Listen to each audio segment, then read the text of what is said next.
Անցած 8 տարիներում շատ ուղիղ իմաստով Փաշինյանը միայն ցիրկի ծաղրացույց էր եղել, դա էլ արեց,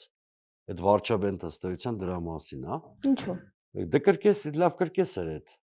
Կրկես էր, շատ ցածրորակ կրկես էր, որտեղ ամեն մեկը իր դերն էր կատարում, կրկես ծերունի ավազակների մասնակցությամբ, օրինակ 70 տարեկան մարդիկ չէ կային դիսկոտեկում, տեսել եք երևի։ Են Տիլիգագոն, են մյուսը։ Մյուսն ով էր։ Բագրատյանը։ Մոտ 60-անց, լավ, 60-անց 70-ին մոտ մարդիկ են։ Գիտեք, եթե երկիրը խնդիրներ չունեն, անվտանգային, եթե տարածաշրջանը սենց վարորդի տակառի վրա չլիներ Իրանի իրադարձությունների բերումով, հա,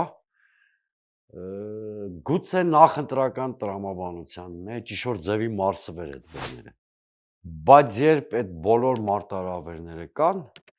պետական վարքագծի անհամարժեքությունը տեղի ունեցած է։